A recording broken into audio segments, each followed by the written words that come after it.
రాష్ట్ర ఏర్పాటు ఉద్యమాన్ని తలపింపజేసే విధంగా తెలంగాణ రాష్ట్ర ఏర్పాటు ఉద్యమ నేత ప్రస్తుత బీఆర్ఎస్ పార్టీ అధ్యక్షులు కేసీఆర్ గారు మరి నిన్నటి బహిరంగ సభ సమావేశం ఏదైతుందో మనందరం గమనించమని చెప్పంటున్నాను.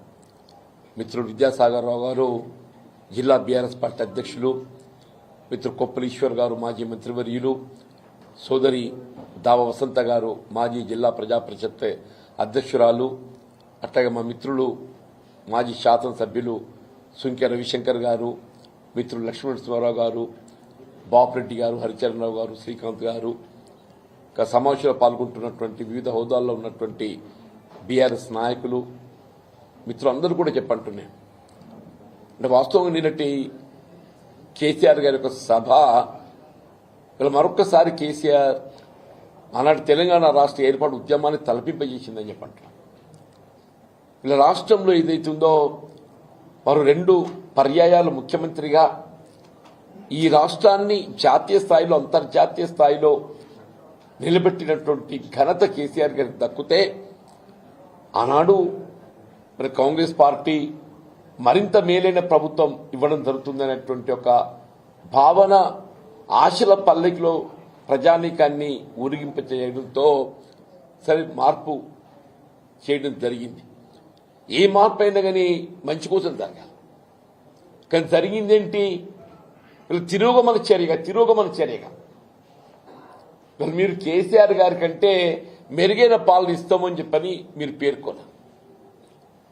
వీళ్ళు జరుగుతుందేంటి? ఇప్పుడే మిత్రులు ఈశ్వర్ గారు చెప్పిండే వీళ్ళు దేశంలోనే ఎక్కడ లేని విధంగా అన్నాడు రైతాంగానికి పెట్టుబడి సమకూర్చే విధంగా రైతు బంధు కార్యక్రమాన్ని అమలు చేసి తలబెడితే వీళ్ళు 3 పంటలే కొట్టిండే 3 పంటలే కొట్టి ఈసారి ఏదైతుందో రబీకి సంబంధించి 2వ ఎకరానికి వాళ్ళు ఇస్తా అని చెప్పని పేర్కొంటుండే చెప్పండి. వీళ్ళ పంటల బీమా పథకం వీళ్ళ ప్రకృతి వైపరీత్యాలతో పంటలు నష్టపోతే రైతాంగాన్ని ఆదుకోవటానికి కొరకు పంటల బీమా పథకం అమలు చేస్తామని చెప్పాను. దాన్ని ఊసేలేదు.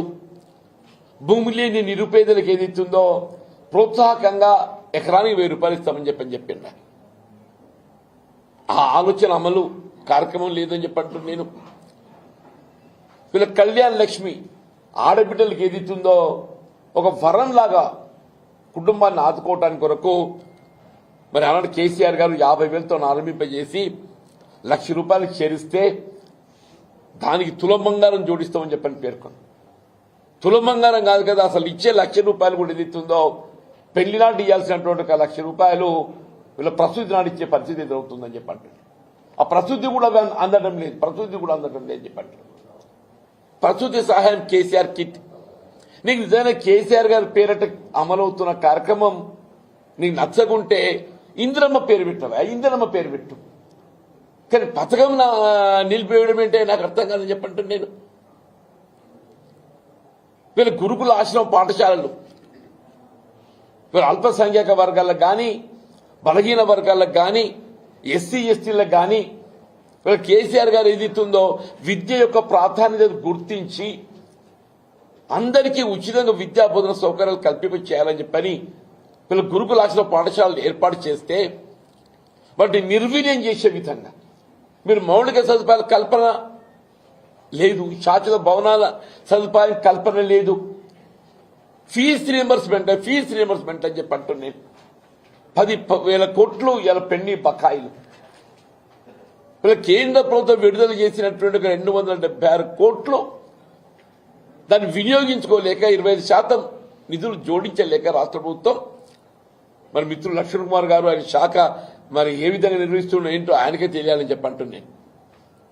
మరి బెస్ట్ అవైలబుల్ స్కూల్స్ నిరుపేద వర్గాలకు ఏది ఇస్తుందో ఇంత సమాజం నిరుపేద వర్గాలకు బెస్ట్ అవైలబుల్ స్కూల్స్ అని చెప్పి అంటున్నాను. అడ్మిషన్ చేరిక లేకుండా పోతుందని చెప్పి అంటున్నాను. ఏ ఒక్క కార్యక్రమం కూడా ఇవాళ మేము ఏదైతుందో ప్రజలు కోరుతున్నాయి మార్పు. ఇవాళ మేము కోరే మార్పు కాదు ఇది. ప్రజలు ఏదైతుందో ఈ రేవంత్ రెడ్డి పాలన పోవాలి, కేసీఆర్ గారి పాలన రావాలని ప్రజల్లో నానుడు వచ్చింది. మేము పాలన మార్పు కావాలని చెప్పి కోరుతున్నామని చెప్పినాం తప్ప రేవంత్ రెడ్డి గారి చీడు కోరలే. కేసీఆర్ గారి నోటంటే గాని మా నాయకులు ఎవరి నోటంటే గాని భౌతికంగా రేవంత్ రెడ్డి కీడు కోరలే. ఇదే ముఖ్యమంత్రివే నువ్వు. నీ పాలంతా మెరుగుంటే మరోసారి అధికారికి వస్తా అని చెప్పుకుంటున్నాం. కేసీఆర్ గారి ఏదితో ఒక ఉద్యమ నేత తెలంగాణ రాష్ట్రాన్ని సాధించిందయా, తెలంగాణ రాష్ట్రాన్ని నువ్వు ముఖ్యమంత్రి అయ్యే అవకాశం లభించిందంటే అది కేసీఆర్ గారి పుణ్యం అని చెప్పంటున్నాను నేను. అన్నాడు వారు ఉద్యమించకున్నట్టు తెలంగాణ రాష్ట్రం ఏర్పడేదా, నువ్వు ముఖ్యమంత్రి అయ్యేటోడివే. నువ్వు సీట ఇదేనానే ఊరి తీస్తావే ఊరి. నిజంగా కూడా చెప్పంటున్నా, ఒక పాలక పక్షంగా ప్రభుత్వం ఏదైతుందో ప్రజాస్వామ్యయుతంగా ప్రతిపక్షాలు బలంగా ఉండాలని కోరుకోవాలి. అటువంటిది ఏదైతుందో వాస్తవాలు మాట్లాడుతుంటే దాన్ని భిన్నంగా విమర్శనాత్మకంగా నువ్వు మేడిగడ్డ సందర్శించినవా. నేను కేసీఆర్ గారు ఏదైతుందో జగిత్యాల పర్యటన సందర్భంగా ప్రజా ఆశీర్వాద సభ అంత గొప్పగా జరుగుతుంటే నువ్వు జీర్ణించుకోలేక ఏదో నిద్ర లేచినట్టు నటించటం. మేడిగడ్డ కురింగిపోయింది. ఎన్నడు కురింగింది? 30 మాసాలైంది. 2 పిల్లలు కురింగినాయి. దాన్ని నిర్మాణం చేసింది ఎవరు? వీళ్ళ ఎల్ఎన్టీ పబ్లిక్ అండర్టేకింగ్. అది అసలు నిజంగా ఎల్ఎన్టీకి అంతర్జాతీయ స్థాయిలో గుర్తింపు ఉంది. అది ఎవడు చెప్తే ఏంటోడు కాదాళ్ళు. ఎల్ఎన్టీ నిర్మాణ సంస్థ అనేది ఏదైతే ఉందో అంతర్జాతీయంగా గుర్తింపు పొందింది. అది ఎవరి సలహాలు సూచన చేస్తే అది తప్పులు చేసేటువంటి సంస్థ కాదు. అది సరే పిల్లలు కుంగినాయి, దురదృష్టం. అది అవి మరమ్మతు చేసుకుంటూ 400 కోట్లు అవుతాయి. ఎక్కువ మరమ్మతు చేసుకుంటూ 400 కోట్లు అవుతాయి. 30 మాసాలు గడిచింది. ఎన్డీఎస్ఏ జాతీయ సంస్థ ఏదైతుందో వాళ్ళు సంవత్సర కాలం దాన్ని నార్చీలు పెండింగ్ పెట్టిండ్రు. వాళ్ళు రిపోర్ట్ ఇచ్చి సంవత్సర కాలం గడిచిందే. దాని పునర్నిర్మాణం ఈ పాటికి అయిపోయేది ఉండే. అని చెప్పి అంటున్నాను. నువ్వు ఎంతవరకు కేసీఆర్ గారిని ఒక దోషిగా నిలబెట్టే ప్రయత్నం తప్పేదైతుందో ఈ తెలంగాణ రాష్ట్ర భవిష్యత్తు అని చెప్పండి, జీవన ఆధారం.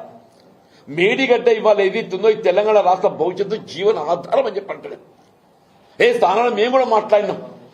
ఇప్పుడు ప్రాణహిత నదీ జలాలు తుమ్మడేటి వద్ద నిర్మాణం చేసే అవకాశం ఉంటే నిర్మాణం చేయాలని చెప్పినమే. కేసీఆర్ గారు ఏదైతుందో మహారాష్ట్ర ప్రభుత్వం ఒప్పందంలో భాగంగా 145 మీటర్లతో ఒప్పందం వారే కుదిర్చిండ్రు. కేసీఆర్ గారే, నువ్వు చేసింది కాదు. అలా మనం ఆశించిన జలాల లభ్యత పొందలేకపోతున్నామని చెప్పని దిగువ 100 మీటర్లకు వచ్చిందా. 10,000 కట్టి నీళ్లు పెట్టిన పొయ్యన్నట్టు ఏదైతుందో మొత్తం లిఫ్ట్ నీకు సిద్ధంగా ఉన్నాయి. నీ నిజంగా చిత్తశుద్ధి ఉన్నట్టయితే మొన్నటి ఎన్నికల ప్రణాళికలో కాంగ్రెస్ పార్టీ తుమ్మడేటి వద్ద బ్యారేజ్ నిర్మాణం చేస్తామని చెప్పిందా. ఆ 140